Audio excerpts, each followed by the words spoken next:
সুপ্রিয় দর্শক, আসসালামু আলাইকুম। আপনাদের সবাইকে স্বাগত জানাচ্ছি এখনকার আলোচনায়। আপনাদের সঙ্গে আছি আমি সিরাজুল ইসলাম। দর্শক, আমেরিকা বিশ্বের সবচেয়ে শক্তিধর দেশ হিসেবে নিজেদের দাবি করলেও এই মুহূর্তে তারা ভয়ঙ্কর দুটো সংকটের মুখে। একটা সংকট হচ্ছে ওয়াশিংটনের স্পোকেইন কাউন্টিতে ভয়াবহ দাবানল, 700 বাড়ি অন্তত ধ্বংস হয়েছে আগুনে পুড়ে। হাজার হাজার একর জমি পুড়ে গেছে, 65,000 মানুষকে অন্তত সরিয়ে নেওয়া হয়েছে। আগুন নিয়ন্ত্রণের কোনো খবর নেই। 3 দশকের ইতিহাসে আমেরিকা এবার সবচেয়ে বড় দাবানলে 300 মানুষ নিখোঁজ। এর চেয়ে বড় সংকট যেটা এখন ইরানকে নিয়ে, আজকে রিপোর্ট বেরিয়েছে আমেরিকার হাতে দূরপাল্লার এবং নির্ভুল যে ক্ষেপণাস্ত্র, সেই ক্ষেপণাস্ত্র দুই ধরনের ক্ষেপণাস্ত্র তার মজুদ প্রায় শেষ। এর আগে বলা হয়েছিল অনেক কমে গেছে, এত পার্সেন্ট আছে, এত পার্সেন্ট খরচ হয়েছে। কিন্তু আজকে যে রিপোর্ট, রয়টার্সের রিপোর্ট এসছে, তাতে বলা হচ্ছে এই দুটো ক্ষেপণাস্ত্র দূরপাল্লার এবং খুব প্রিসিশন গাইডেড মিসাইল, একদম মানে নিখুঁতভাবে নির্ভুলভাবে হামলা চালাতে পারে। এই দুটো ক্ষেপণাস্ত্র মজুদ প্রায় শেষ। কতগুলো আছে তা বলেনি, কিন্তু মজুদ প্রায় শেষ। মানে আমেরিকার সামরিক বাহিনী মারাত্মক রকমের উদ্বেগে এই ক্ষেপণাস্ত্র শেষ হয়ে যাওয়ার কারণে এখন ইরানের বিরুদ্ধে তাদের হামলা চালাতে হলে কি ব্যবহার করবে, কি উপায়। শুধু তাই না, সবচেয়ে বড় চিন্তা, এই যে যুদ্ধ চলছে ইরানের সাথে, এরপরে যদি কোনো কারণে রাশিয়া এবং চীনের সাথে বা যে কোনো একটা দেশের সাথে আমেরিকার যুদ্ধ লাগে, তাহলে তারা কি করবে।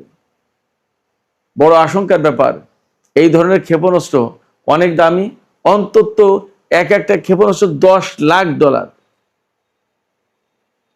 2 দিনে, 4 দিনে, 1 মাসে একটা ক্ষেপণাস্ত্র বানানো সম্ভব হয় না, বহু সময় লাগে। তার চেয়ে বড় প্রশ্ন হচ্ছে আমেরিকা তাহলে কি পরিমাণে ইরানের উপরে হামলা চালিয়েছে এবং কি করতে চেয়েছিল ইরানকে। মানে তার ভান্ডারে জমা সমস্ত সব ক্ষেপণাস্ত্র প্রায় শেষ করে ফেলেছে। একই সাথে প্রশ্ন আসে, তাহলে ইরান কি দিয়ে মোকাবেলা করেছে এবং ইরান টিকে আছে, তাহলে ইরানের বা কি পরিমাণের শক্তি। সবই আশ্চর্যজনক বিষয়, আশ্চর্য রকমের প্রশ্ন আমাদের সামনে। এদিকে আরামকোর যে সিও আমিন নাসের, তিনি বলেছেন ইতিহাসের সবচেয়ে বড় তেল সংকট সৃষ্টি করেছে এই হরমুজ প্রণালী। হরমুজ প্রণালী বন্ধের পরে ইতিহাসের সবচেয়ে বড় তেল সংকট সৃষ্টি হয়েছে। এই তেল সংকটে কত তেল আন্তর্জাতিক বাজারে ঘাটতির মুখে পড়েছে জানাবো আজকের ভিডিওতে, সেই কথা। সঙ্গেই থাকুন। সাথে আরেকটু কথা জানিয়ে রাখি, হুতিরা কিন্তু আজকেও সৌদি আরবের নাজরান বিমান ঘাঁটিতে হামলা চালিয়েছে ড্রোন দিয়ে। এপাশে মার্কিন প্রশাসনের পক্ষ থেকে বারবার দাবি করা হলেও, এবং আমি সর্বশেষ আল জাজিরাতেও খবর দেখলাম, বা আরো কোনো মিডিয়াতে খবর দেখলাম, অনেকগুলো মিডিয়া ঘাটলাম, তো অনেক জায়গায় বলা হচ্ছে যে অল্প আজকালকের ভেতরেই হয়তো আমেরিকা এবং ইরানের মধ্যে একটা চুক্তির রূপরেখা প্রণয়ন করা হবে, এবং কাতার নাকি এটার খসড়া প্রচার করেছে। বাট ইরান বলছে আমরা তো কিছুই জানি না। আসলে হচ্ছেটা কি? অনেকগুলো বিষয় আছে। মূল বিষয় এখানে দুটো, আমেরিকার দাবানল, 2 নম্বর হচ্ছে আমেরিকার ক্ষেপণাস্ত্রের ভান্ডার ফুরিয়ে আসার কথা। সুপ্রিয় দর্শক, এই বিষয়গুলো নিয়ে মোটামুটি বিস্তারিত আলোচনা করার চেষ্টা করব। আশা করি আপনারা সঙ্গে থাকবেন শেষ পর্যন্ত। আর ভিডিও ভালো লাগলে লাইক, কমেন্ট, শেয়ার করবেন এবং চ্যানেলটি সাবস্ক্রাইব করে সাথেই থাকবেন। দর্শক, চলুন আমরা বিস্তারিত আলোচনা করি। প্রথমেই আমেরিকার ক্ষেপণাস্ত্রের বিষয়টা আমি বলি একটু, কারণ এই ব্যাপারে মানুষের সবচেয়ে বেশি আগ্রহ। আমেরিকার খুব গুরুত্বপূর্ণ দুটো ক্ষেপণাস্ত্র হচ্ছে army tactical missile system, ATACMS। এই আর্মি ট্যাকটিক্যাল মিসাইল সিস্টেম, আরেকটা হচ্ছে প্রিসিশন স্ট্রাইক মিসাইল। এই দুটো ক্ষেপণাস্ত্র আমেরিকার হাত থেকে একদম প্রায় শেষ। অথচ এই দুটো ক্ষেপণাস্ত্রের প্রধান বৈশিষ্ট্য হচ্ছে এরা অন্তত 1000 কিলোমিটার দূর থেকে হামলা চালাতে পারে এবং অত্যন্ত নিখুঁতভাবে হামলা চালানোর ক্ষমতা রাখে, অত্যন্ত নিখুঁতভাবে। আপনারা বুঝতেই পারেন আমেরিকা সারা বিশ্বের প্রযুক্তিতে একসময় অবশ্যই শ্রেষ্ঠ ছিল। এখন চীন নাকি আমেরিকা এই সমস্ত নিয়ে বিতর্ক আছে, বাট আমেরিকা তো অবশ্যই একটা গুরুত্বপূর্ণ শক্তি, তাতে তো কোনো সন্দেহ নেই। ইরানের সাথে যুদ্ধ করতে এসে আটকা পড়েছে সেটা ভিন্ন কথা, কিন্তু তাদের প্রযুক্তি তো খুব নিখুঁত এবং ডেভেলপড। তো এই দুটো ক্ষেপণাস্ত্র তাদের ভান্ডারে দীর্ঘদিন ছিল এবং তারা যুদ্ধ করার ক্ষেত্রে দূর থেকে এই সমস্ত ক্ষেপণাস্ত্র দিয়ে হামলা চালিয়ে শত্রুপক্ষকে ঘায়েল করেছে। এই ক্ষেপণাস্ত্র এখন আমেরিকার ভান্ডারে ব্যাপকভাবে কমে গেছে। তাহলে তাদের উপায় কি? এই নিয়ে মার্কিন সামরিক বাহিনীতে উদ্বেগের কোনো শেষ নেই। সবচেয়ে বড় মুশকিল হচ্ছে কি, একটা ক্ষেপণাস্ত্রের দাম অন্তত পক্ষে $10 লাখ। এই ক্ষেপণাস্ত্র যে হুট করে 2-4 দিনে, 10 দিনে, 1 মাসে বানানো যাবে ব্যাপারটা তা কিন্তু না, অনেক সময় লাগে। এবং চাইলেই যে 2, 5, 10টা বের করে এনে আপাতত ইরানের বিরুদ্ধে যুদ্ধ শুরু করলো, এমনটা হবে না। এই যে ATACMS যেটা আর্মি ট্যাকটিক্যাল মিসাইল সিস্টেম, যেটা এটার চেয়েও আধুনিক প্রজন্মের ক্ষেপণাস্ত্র ব্যবস্থা হচ্ছে আপনার এই যে প্রিসিশন স্ট্রাইক মিসাইল যেটা, এটা। এবং এটা বলা হচ্ছে এটা অত্যাধুনিক এবং এটাই হবে আমেরিকার হামলা চালানোর ক্ষেত্রে প্রধান অস্ত্র আগামী কিছু বছরের ভেতরেই। সেই ক্ষেপণাস্ত্রের মজুদ যদি ইরানের সাথে যুদ্ধ করতে এসে ফুরিয়ে যায়, তাহলে আমেরিকার উপায় কি সামনে? এখানে বারবার একটা প্রশ্ন আসছে যে যদি রাশিয়া বা চীনের সাথে আমেরিকাকে যুদ্ধ করতে, তাহলে তারা কি করবে? এখানে আমি একটু প্রশ্ন করি যে প্রায় সময় যে প্রশ্ন আসে যে যদি রাশিয়া এবং চীনের সাথে যদি আমেরিকার যুদ্ধের প্রশ্ন আসে তাহলে কি করবে? এই প্রশ্ন আসে কেন? তাহলে কি ব্যাপারটা এইরকম যে এইরকম একটা আশঙ্কা আছে, বা ইরানের সাথে আমেরিকার যে যুদ্ধ হচ্ছে এর পরবর্তী ধাপের যুদ্ধ কি চীন এবং রাশিয়ার সাথে আমেরিকার হবে? ব্যাপারটা কি এইরকম? এবং তাহলে কি একটা বৃহত্তর পরিকল্পনার আওতায় এই যুদ্ধ হচ্ছে, যেখানে চীন, রাশিয়া, ইরান আমেরিকাকে আসলেই বিশ্ব মঞ্চ থেকে বিদায় দিতে চায়, বিশ্বের প্রধান শক্তি হিসেবে তাকে বিদায় জানাতে চায়, এবং সেটাই কি এককেন্দ্রিক বিশ্ব ব্যবস্থা থেকে বহুকেন্দ্রিক বিশ্ব ব্যবস্থায় পৃথিবীটাকে রূপান্তরিত করার কর্মসূচি হতে পারে? এবং আমি তো বলেই আসছি যে বহুদিন ধরেই বলছি, লিখছি, ইরান, রাশিয়া এবং চীন একটা বড় মিশন নিয়ে সামনে আগাচ্ছে। যা হোক, এই ক্ষেপণাস্ত্র আমেরিকার হাত থেকে প্রায় ফুরিয়ে গেছে। কতগুলো আছে নোবডি নোস সেটা বলছে না। এখানে প্রশ্ন আসছে যে তাহলে ইরানকে একেবারে মাটির সাথে মিশিয়ে দেওয়ার জন্য আমেরিকা কি পরিমাণে ক্ষেপণাস্ত্র ব্যবহার করেছে, কি পরিমাণে শক্তি ব্যবহার করেছে? শুধু তো আমেরিকা ব্যবহার করেনি, একই সাথে ইসরায়েল ব্যবহার করেছে। এবং আমেরিকা যতটা না ইরানকে মাটির সাথে মিশিয়ে দিতে চেয়েছে, তার চেয়ে বেশি ইসরায়েল মিশিয়ে দিতে চেয়েছে। কারণ ইসরায়েল সরাসরি তার নিজের জন্য ইরানকে হুমকি মনে করে। আমেরিকা ইরানকে তার অস্তিত্বের জন্য হুমকি মনে করে না, কিন্তু ইসরায়েল তার অস্তিত্বের জন্য ইরানকে হুমকি মনে করে। অতএব এখানে এই যুদ্ধে আমেরিকা যতটা শক্তি প্রয়োগ করেছে তার চেয়ে অনেক বেশি শক্তি প্রয়োগ করার কথা, অন্তত ইচ্ছা ছিল ইসরায়েলের, এটা বলতে কোনো দ্বিধা নেই। যদি তাই হয় তাহলে আমরা সহজেই অনুমান করতে পারি ইসরায়েল এবং আমেরিকা কি পরিমাণে শক্তি প্রয়োগ করেছে ইরানের উপরে। তারপরেও ইরান টিকে আছে। তাহলে ইরানের হাতে কি পরিমাণে শক্তি, তাদের হাতে কি পরিমাণে প্রযুক্তি, এবং তারা কতটা প্রতিরোধ করতে পেরেছে, এখান থেকে আমরা কল্পনা করতে পারি, বুঝতে পারি, একটা ধারণা পেতেই পারি। সুপ্রিয় দর্শক, এই জায়গা থেকে আমাদের সামনে আরো যে সমস্ত কথা আসে, যে সমস্ত বিষয়গুলো আমাদের সামনে ফুটে ওঠে, সেটি হচ্ছে আমেরিকার হাতে এই সমস্ত গুরুত্বপূর্ণ অস্ত্র ফুরিয়ে যাওয়ার কারণে, তারা অস্ত্রের ঘাটতির মুখে পড়ার কারণে ইরানের বিরুদ্ধে হামলা চালানোর হুমকি দিয়েও হামলা চালাচ্ছে না। ব্যাপারটা কি তাই? আমরা তো এখন বলতেই পারি, যা মনে হচ্ছে, যে ডোনাল্ড ট্রাম্প বারবারই বলছেন তাদের হাতে প্রচুর অস্ত্র আছে, বিশ্বের যে কোনো দেশের চেয়ে তাদের হাতে এখন বেশি অস্ত্র, এবং তারা প্রচুর পরিমাণে অস্ত্র উৎপাদন করছে এবং খুব দ্রুত এই সমস্ত ঘাটতি পূরণ করতে পারে। কিন্তু আসলে কি ব্যাপার তাই? যদি ব্যাপার তাই হবে তাহলে এই সমস্ত রিপোর্ট কেন বের হচ্ছে? তাহলে কি ইরানকে তারা ফাঁকি দেওয়ার চেষ্টা করছে? আমি ব্যক্তিগতভাবে মনে করছি ব্যাপারটা ফাঁকি দেওয়ার প্রশ্নে নেই। বরং ওইটাই সত্য যেখানে আমেরিকা অস্ত্রের ঘাটতির মুখে এবং তারা হামলা চালাতে পারছে না। দূরপাল্লার ক্ষেপণাস্ত্র দিয়ে হামলা চালাতে যখনই পারছে না, তার মানে হচ্ছে এখন ইরানের আকাশে বিমান প্রবেশ করাতে হবে, ইরানের আকাশে বিমান নিয়ে যেতে হবে, ইরানের আকাশ থেকে ইরানের উপরে বোমা হামলা চালাতে হবে। তাহলে পরিস্থিতিটা কি দাঁড়াবে? তাহলে পরিস্থিতিটা যা দাঁড়াবে সেটা হচ্ছে আমেরিকার জন্য একটা দুঃস্বপ্ন হয়ে দাঁড়াবে। ইরানের যে ক্ষেপণাস্ত্র প্রতিরক্ষা ব্যবস্থা আছে, বিমান প্রতিরক্ষা বা আকাশ প্রতিরক্ষা ব্যবস্থা আছে, তা দিয়ে খুব দ্রুতই, সাদা বাংলায় বলে ফটাফট ফটাফট মার্কিন বিমানকে ধ্বংস করবে। অনেকগুলো বিমান ভূপাতিত হবে, অনেকগুলো পাইলট মারা যাবে অথবা ইরানের হাতে ধরা পড়বে, আমেরিকা প্রচন্ড বিপদের মুখে পড়বে। এই পরিস্থিতি এড়ানোর জন্য তাদের হাতে অবশ্যই দূরপাল্লার ক্ষেপণাস্ত্র থাকা দরকার, কিন্তু সেই ক্ষেপণাস্ত্র ফুরিয়ে গেছে। কি করবে? মহাসংকটে আমেরিকা, মহাসংকটে।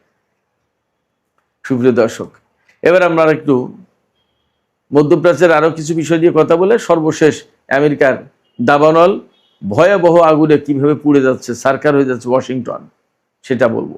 ইয়েমেনের হুতিরা আজকে ড্রোন হামলা চালিয়েছে সৌদি আরবের নাজরান বিমান ঘাঁটিতে, বিমানবন্দরে, এবং হুতিরা দাবি করেছে তাদের নিজস্ব প্রযুক্তিতে তৈরি কামিকাজে ড্রোন দিয়ে এই হামলা চালিয়েছে এবং বিমানবন্দরে একটা কৌশলগত স্থাপনায় হামলা চালিয়েছে, যেটা খুবই গুরুত্বপূর্ণ। ক্ষয়ক্ষতির পরিমাণ জানা যায়নি। এবং হরমুজ প্রণালীতে ইরান কিন্তু একটি জাহাজে হামলা চালিয়েছে গত রাতেই, এবং হরমুজ প্রণালী আর বাব-আল মানদেব প্রণালী অনেকটা অচল অবস্থায় আছে, সেখান দিয়ে জাহাজ চলাচলের পরিমাণ খুবই কম। ইরানের দেখানো রুটের বাইরে গেলেই সেই জাহাজে হামলা করছে, তার সে যতই আমেরিকা নিরাপত্তা দেওয়ার কথা বলুক, ইরান মানছে না। এবং ইরান পরিষ্কার করে বলেছে হরমুজ নিয়ন্ত্রণ ওমান এবং ইরান করবে, এবং ইরানের কথা ছাড়া কোনো রুট চালু হবে না, পরিষ্কার। তার মানে মধ্যপ্রাচ্যে বা হরমুজ প্রণালী এলাকায় বা বাব-আল মানদেব প্রণালী, হরমুজ প্রণালী, এই এলাকায় ইরানের কথাই এখন সমস্ত সবকিছু চলছে, হচ্ছে এবং হবে যা পরিস্থিতি। এদিকে আরামকো, সৌদি আরবের যে প্রধান তেল কোম্পানি আরামকো, এই আরামকোর সিও প্রধান নির্বাহী কর্মকর্তা আমিন নাসের, তিনি বলেছেন যে হরমুজ প্রণালীতে যে অচল অবস্থা তৈরি হয়েছে, ইরান এই হরমুজ প্রণালী আটকে দেওয়ার পর যে সংকট তৈরি হচ্ছে, এটা বিশ্বের ইতিহাসে সবচেয়ে দীর্ঘ এবং বড় সংকট তেলের ব্যাপারে। এত বড় তেল সংকট আর কখনো পৃথিবীতে ছিল না। এই সংকটে তিনি বলছেন যে 260 কোটি ব্যারেল তেল আন্তর্জাতিক বাজারে এই সময়ে কম গেছে, অর্থাৎ ঘাটতি পড়েছে। যে সমস্ত চালান যাওয়ার কথা ছিল তাতে 260 কোটি ব্যারেল তেল আন্তর্জাতিক বাজারে যেতে পারেনি। তাহলে আন্তর্জাতিক বাজার তেলের অবস্থা কি অবস্থা আপনারা চিন্তা করুন। তার মানে আরো যদি 1-2 মাস এই হরমুজ প্রণালী এবং বাব-আল মানদেব প্রণালী আটক থাকে এইভাবে, তাহলে বিশ্ববাজারে তেলের পরিস্থিতি কি হবে আপনারা কল্পনা করুন। তবে ইরানের পক্ষ থেকে নতুন করে একটা ঘোষণা দেওয়া হয়েছে। ইরানের সর্বোচ্চ নেতার সামরিক উপদেষ্টা এবং আইআরজিসির সাবেক কমান্ডার মেজর জেনারেল মোহসেন রেজাই, তিনি বলেছেন আমেরিকা যদি ইরানের বিভিন্ন বন্দরের উপর আরো কিছুদিন এইভাবে তাদের অবরোধ বহাল রাখে, তাহলে মার্কিন নৌবাহিনীর সাথে যুদ্ধ অনিবার্য হয়ে যাবে এবং ভয়ঙ্কর সংঘর্ষ সৃষ্টি হবে। অর্থাৎ আমেরিকা মার্কিন বাহিনীর উপর হামলা চালাবে যদি তারা এখান থেকে অবরোধ সরিয়ে না নেয়। ইরানের এই কথাই যে আমেরিকা তাদের অবরোধ তুলে নেবে, ব্যাপারটা এমন না। আর ইরান যদি তাদের ঘোষণা বাস্তবায়ন করে, তাহলে আমরা খুব শর্ট টাইমে সম্ভবত সমুদ্রে একটা বড় ধরনের সংঘাত দেখতে যাচ্ছি। যাই হোক সুপ্রিয় দর্শক, আমেরিকার ওয়াশিংটন স্টেট যেটা, সেই স্টেটের স্পোকেইন কাউন্টি একটা বিরাট এরিয়া, সেই এরিয়ায় ভয়াবহ দাবানল শুরু হয়েছে এবং আগুনে অন্তত 700 বাড়ি পুড়ে যায়নি, ধ্বংস হয়ে গেছে। কালকের রিপোর্টে বলা হয়েছিল যে মনে হচ্ছে যেন ক্ষেপণাস্ত্র মেরে বাড়িগুলো সব ধ্বংস করে দিয়েছে। শত শত ক্ষেপণাস্ত্র মারা হয়েছে মনে হচ্ছে। 700 বাড়ি ধ্বংস হয়েছে, একটার সাথে একটা বাড়ি যে লাগোয়া তা তো না, ফাঁকা ফাঁকা। চিন্তা করেন তাহলে কি ভয়ঙ্কর দাবানল। এবং এই দাবানলে প্রায় 300 মানুষ নিখোঁজ হয়েছে, হয়তো কিছু কম বেশি হতে পারে। তবে মার্কিন কর্তৃপক্ষ বলছে যে এই ক্ষয়ক্ষতি যে কি পরিমাণে হয়েছে এটা এখনই বলা যাচ্ছে না। আগুন নিভিয়ে একদম পুরোটা অ্যাসেস করার পরে, মানে হিসাব নিকাশ একটা মূল্যায়ন করার পরে বলা যাবে। কিন্তু বাস্তব কথা হচ্ছে কি, আগুন নিভানোর কিন্তু এখনো কোনো আকার আলামত কিছুই পাওয়া যাচ্ছে না। প্রচণ্ড রকমের দাবদাহ, প্রচণ্ড রকমের খরা, বাতাসের তীব্রতা অনেক, বাতাসে জলীয় বাষ্প নেই বললে চলে, মানে মারাত্মক একটা পরিস্থিতি। আগুন জ্বলার জন্য যে ধরনের উপাদান প্রয়োজন তার সবকিছু আছে, নিভানোর কোনো ব্যবস্থা নেই। যে নিভানোর চেষ্টা করছে ফায়ার ফাইটার। আপনারা চিন্তা করুন, এই স্পোকেন কাউন্টিতে 1000 ফায়ার ফাইটার দেওয়া হয়েছে, এই দমকল অগ্নি নির্বাপক বাহিনীর লোকজন 1000 মোতায়েন করা হয়েছে, পারছে না। এবং আরো দুঃসংবাদ হচ্ছে যে এই সপ্তাহের শেষের দিকে পরিস্থিতি আরো খারাপ হবে, বাতাসের তীব্রতা বাড়বে, তাপমাত্রা বাড়বে, এবং এভাবে যদি অগ্নিকাণ্ড চলতে থাকে তাহলে মানে এই কাউন্টি প্রায় শেষ হয়ে যাবে। এই মৌসুমে, যে এই চলতি গ্রীষ্মকালে আমেরিকায় অন্তত 15টা দাবানলের ঘটনা ঘটেছে। এবং এই 15টা দাবানলে বিভিন্ন অঞ্চলে, বিভিন্ন স্টেটে, আমেরিকার উত্তর এবং পশ্চিম অঞ্চলে মূলত এই দাবানলগুলো সৃষ্টি হচ্ছে বেশি। তাতে 4.5 লাখ একরের বেশি জায়গা পুড়ে গেছে, বনভূমি, ঘর বাড়ি পুড়ে গেছে। ভয়ঙ্কর একটা পরিস্থিতি। কিভাবে এই আগুনের সূত্রপাত হলো সে ব্যাপারে আল জাজিরার একটি অনুসন্ধানী প্রতিবেদনে বলা হয়েছে, 37 বছর বয়সী এক ব্যক্তিকে আগুন লাগানোর সন্দেহে সোমবার আটক করা হয়েছে। এখন তিনি আগুন লাগিয়েছেন এবং এত রাজ্য জুড়ে ছড়িয়ে পড়লো কিভাবে, সেটা একটা ব্যাপার। তবে এটা ঠিক যে আমেরিকা, ইউরোপের বিভিন্ন এরিয়াতে যখন গ্রীষ্মকাল হয় তাপমাত্রা এত মারাত্মক পর্যায়ে পৌঁছায় এবং বাতাসের জলীয় বাষ্পের পরিমাণ একদম 0 পর্যায়ে চলে আসে, প্রায় ভয়ঙ্কর একটা পরিস্থিতি। তখন প্রচুর দাবানল হয়। এবার ইউরোপে যথেষ্ট অনেকগুলো দাবানল আছে, ফ্রান্স, ইটালি, আপনার স্পেন, এই সমস্ত জায়গায়। তাতে আমেরিকায় যে সংকট তৈরি হয়েছে এই দাবানলকে ঘিরে, এবার এটা নজিরবিহীন বলা যায়। 30 বছরের ভেতরে এবারই সবচেয়ে বেশি ওয়াশিংটন স্টেটে বড় দাবানল সৃষ্টি হলো। তো এই যে আমেরিকায় প্রচণ্ড দাবানল, এতে সবচেয়ে ক্ষতিগ্রস্ত হচ্ছে সাধারণ মানুষ। এই ক্ষতি হয়তো আমেরিকার জাতীয় অর্থনীতিতেও একটা বড় বিষয় হয়ে দাঁড়াতে পারে। কারণ যখন ইরানের বিরুদ্ধে আমেরিকা যুদ্ধ করতে গিয়ে বড় রকমের অর্থনৈতিক চাপের মুখে পড়েছে, সামরিক এবং রাজনৈতিক চাপ তো আছেই, সেই জায়গায় অভ্যন্তরীণভাবে এত এত দাবানল এবং এত এত ক্ষয়ক্ষতি নিশ্চয়ই আমেরিকার উপর আলাদা রকমের চাপ সৃষ্টি করবে। সুপ্রিয় দর্শক, এখনকার আলোচনা এখানে শেষ করতে চাইছি।